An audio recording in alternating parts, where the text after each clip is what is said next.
Bonjour à tous, écoutez, je suis ravi de vous retrouver aujourd'hui pour une nouvelle vidéo et cette fois-ci vous parler des pare-vapeurs, freins-vapeurs. Ce sont des membranes effectivement dont on entend de plus en plus parler. C'est anxiogène pour beaucoup d'entreprises parce que c'est assez nouveau.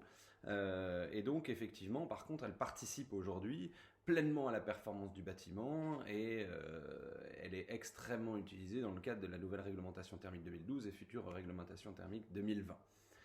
Alors, je vais vous expliquer ce que c'est qu'un pare-vapeur, frein-vapeur, quelles sont les différentes typologies de pare-vapeur, frein-vapeur, et notamment aussi dans la gamme Cellula, qu'est-ce que l'on va retrouver comme membrane par rapport à ça. Alors, qu'est-ce qu'une membrane frein-vapeur ou pare-vapeur? Après, j'irai dans le détail pour vous expliquer la différence entre frein-vapeur et pare-vapeur.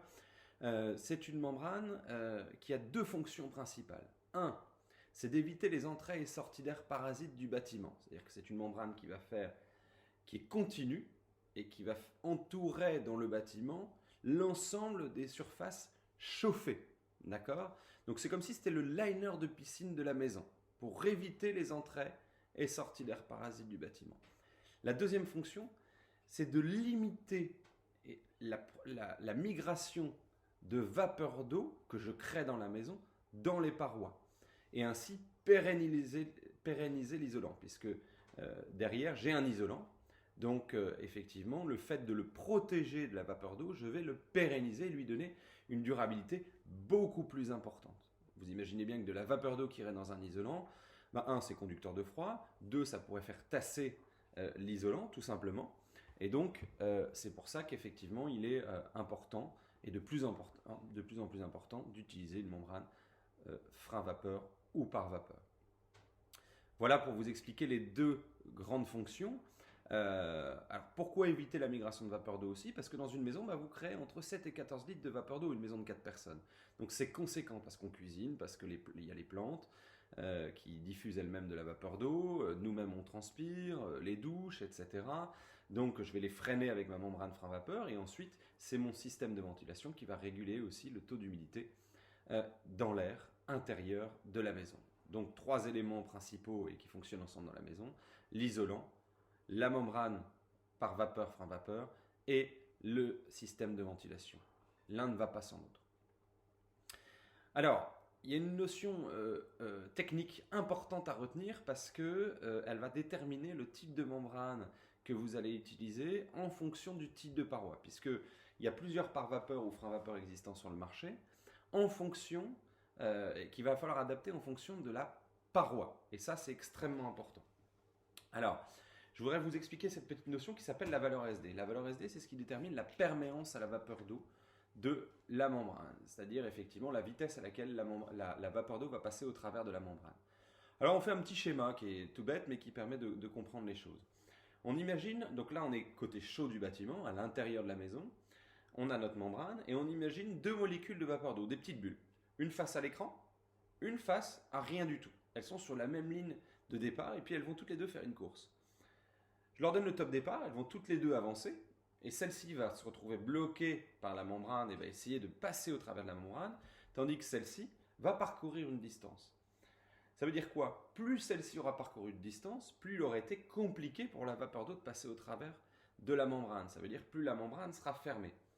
Si celle-ci a parcouru 20 mètres de distance, c'est ce qu'on appelle l'épaisseur équivalente de lame d'air, c'est comme si la membrane représentait une lame d'air de 20 cm. Vous voyez, hein? Donc celle-ci a parcouru 20 mètres, le temps que l'autre passe au travers, donc l'épaisseur équivalente de lame d'air est 20 mètres, c'est ce que représenterait une membrane comme celle-ci. Vous voyez?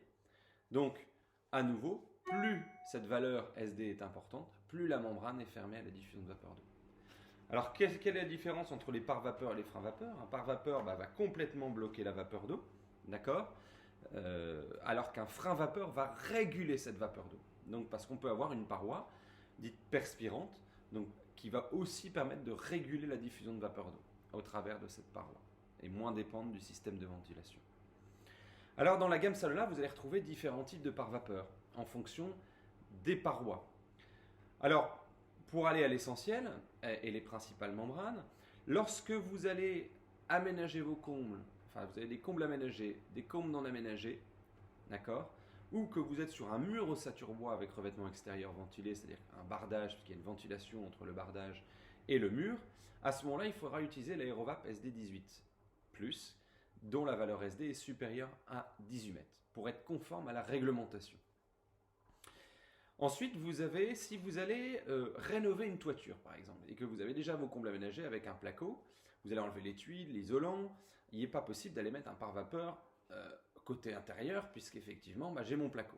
Qu'est-ce que je vais faire? Je vais travailler ce qu'on appelle en crémaillère sur mes chevrons, c'est-à-dire que je vais venir, avec ma membrane, passer en chevauchement comme ça sur mon chevron, avec mon Aérovap SD2M. Pourquoi j'ai un frein vapeur à 2 mètres de valeur SD? Donc qui reste relativement ouvert par rapport à un 18 mètres, forcément.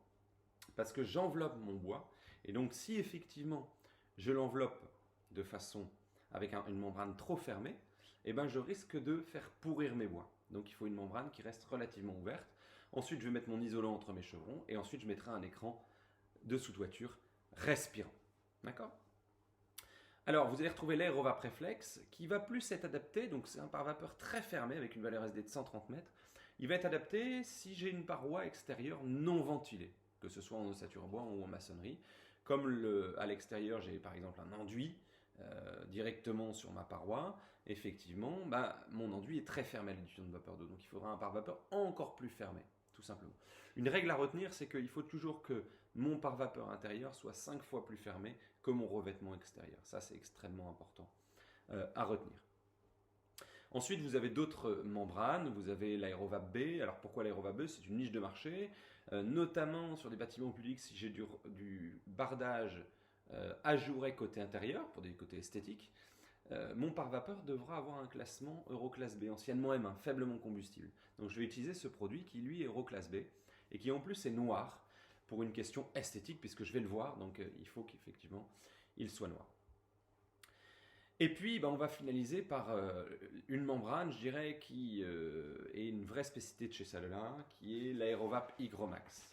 Alors, l'Aérovap Hygromax est très particulier, c'est ce qu'on appelle une membrane hygrovariable, dont la valeur SD va varier entre 0,5 et 100 mètres. C'est-à-dire qu'elle va aller de très ouvert à la vapeur d'eau à très fermé à la vapeur d'eau. Donc ça, c'est quand même intéressant. Pourquoi? Parce qu'effectivement, je vais éviter tout risque de condensation dans ma paroi, quelle que soit quasiment la typologie de la paroi. Pour schématiser, en hiver, excusez-moi, je crée plus de vapeur d'eau dans la maison, et donc ma membrane va complètement se fermer à la vapeur d'eau pour protéger à nouveau mon isolant. Elle peut monter jusqu'à 100 mètres. Donc très fermé. En été, le soleil tape sur la maison, il va y avoir une inversion de migration de vapeur d'eau de l'extérieur vers l'intérieur, et donc si j'ai de l'humidité dans mon isolant, à ce moment-là, la vapeur d'eau va migrer vers l'intérieur puisque ma membrane va complètement s'ouvrir à la diffusion de vapeur d'eau, et ensuite c'est mon système de ventilation qui va réguler cela et évacuer le trop-plein de vapeur d'eau. Donc vous voyez, c'est une membrane vraiment spécifique, et donc qui va pouvoir être utilisée que je sois en comble aménagé, comble non aménagé, paroi ossature bois ou paroi maçonnée avec revêtement extérieur ventilé, ou paroi ossature bois ou paroi maçonnée avec revêtement extérieur non ventilé. On verra qu'il y a le cas de la toiture plate, où elle va aussi, lorsque j'isole sous mon support d'étanchéité, qui est souvent un problème et un nid à condensation, elle va pouvoir aussi souvent régler le problème et effectivement éviter le risque de condensation. Mais pour ça, je vous inviterai à vous rapprocher de nos conseillers commerciaux, puisqu'effectivement, nous avons la capacité de faire des études de migration de vapeur d'eau dynamique, c'est-à-dire qui vont permettre de voir comment va évoluer la migration de vapeur d'eau dans les 10 ans à venir dans la paroi, et ainsi vous dire s'il y a un risque de condensation ou pas dans votre paroi et quelle membrane est la plus adaptée par rapport à ça. Donc, notamment en toiture plate, je vous invite effectivement à nous contacter pour pouvoir vous assurer qu'effectivement il n'y aura pas de problématique de condensation. Voilà, donc vous voyez, on a fait un point important sur ces membranes d'étanchéité à l'air parce qu'elles seront de plus en plus utilisées dans le bâtiment. Vous retrouverez l'ensemble des éléments, des données techniques, des fiches techniques sur l'ensemble de nos membranes sur notre site www.salola.fr. Et puis on va se retrouver très prochainement pour une nouvelle vidéo sur d'autres produits importants